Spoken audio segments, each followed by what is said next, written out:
Okay, let's jump into this deep dive. We're looking at the Clintonville Public School District's budget hearing sources for 2025-26. Right. And it's a complex set of financials focusing on those key items for next year. It really is. But the main takeaway, the bottom line for you, the taxpayer, it's kind of surprising, isn't it? It absolutely is. I mean, the documents you send show that even though operational spending is going up significantly, the district is actually projecting total school property taxes will decrease. Yeah, by about $84,000, which Right. works out to, what, around $96 less on a $100,000 home? Exactly. It seems counterintuitive. Totally. So how is that even possible? You're spending more overall, millions more, but the actual tax levy is dropping? There must be, like, specific reasons. There are. It really boils down to two main things. First, a really big jump in the property tax base. Okay. And second, a very strategic decision about handling their long-term debt. Those two together are driving this. All right, let's unpack that first part then. The tax and value equation. The sources show the total property value across the district just surged. It really did. That's the absolute key here. The total equalized value shot up by almost 9%. Wow, 8.96%. Precisely. Pushing the total value over $1 billion. It's now $1,080,441,636. A billion. Huge. So because the overall pie, let's say, got so much bigger, the district could intentionally shrink the slice they take from each piece. That's the mill rate. Ah, right. So they didn't just let the taxes collected balloon with the rising values. They actively lowered the mill rate to offset it. Exactly. It's proposed to drop from $10.74 down to $9.78. Which is, let me see, about an 8.94% decrease in the rate itself? Right. Very close to the value increase. Yeah. It's clearly designed to stabilize, maybe even slightly lower, the overall tax collection.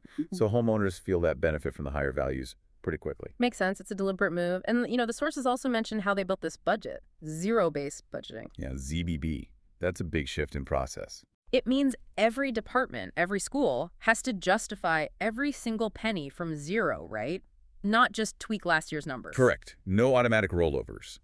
The sources say the idea is to empower the people actually doing the education principals department heads to really outline their needs. But it sounds time-consuming. Oh, definitely.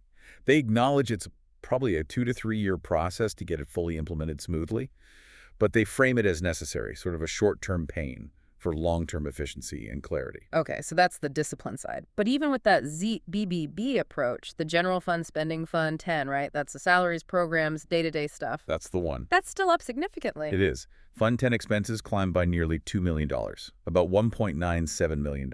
So where's that money coming from if the levy is down? Well, part of it is offset by a bump in state aid. That's up by over $1.1 million.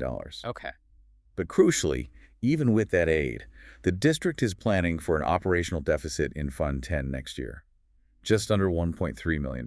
Intentionally running a deficit, so they're using reserve funds. Seems like it. Choosing to draw down some savings to invest right now in operations, it's a strategic choice. Okay, that takes some confidence. And that leads us, I guess, to the second big factor you mentioned, this $5.75 million move in the debt service fund, Fund 39. It's called a recommended debt defisance. Yes. Debt defisance. Think of it like aggressively prepaying your mortgage, but on a much larger scale. So they're taking nearly $6 million in cash right now. And using it to wipe out a huge chunk of existing long-term debt ahead of schedule. This stops future interest payments on that specific portion. Okay, that's a big upfront cost. What's the payoff down the road? It's substantial. The projections show this move saves about $1.7 million in interest over the remaining life of that borrowing. $1.7 million saved. Wow. Yeah. And on an annual basis, it cuts the required debt payments by around $180,000 a year. That definitely frees up cash flow. Is this linked to anything else? Absolutely. The documents explicitly connect this debt strategy to planning for a future operating referendum. They mention one is planned for April 2026. So they're cleaning up the debt side now, making the books look better, before asking taxpayers for more operating funds later. Smart planning. Okay, and quickly before we wrap, anything else on the capital side? Buildings, maintenance? Just briefly, yeah. They're budgeting $200,000 for Fund 46, the long-term capital improvement fund. Standard upkeep, basically. Right. And they've got about $350,000 left in Fund 49, the Referendum Capital Projects Fund.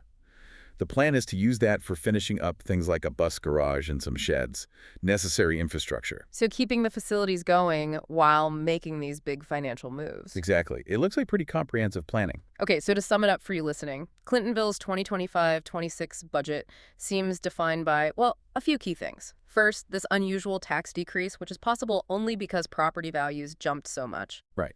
Second, they're still investing more in day-to-day operations, using some increased state aid and seemingly dipping into reserves a bit. And third, this really big strategic move to prepay $5.75 million in debt, which saves them a lot of money, like $1.7 million long term. It's a fascinating combination, leveraging a temporary boon in property values to make a permanent structural change to their debt load. Yeah. And, the sources mentioned they did 5-year forecasting alongside this debt move, but they also flagged future unknown times, specifically mentioning the governor and federal funding. Which raises a really interesting final thought, doesn't it? When you know future funding from outside sources is uncertain, how much real stability can a district buy itself with one big aggressive debt payment like this right now? Is it enough to weather future storms? Something to watch, definitely.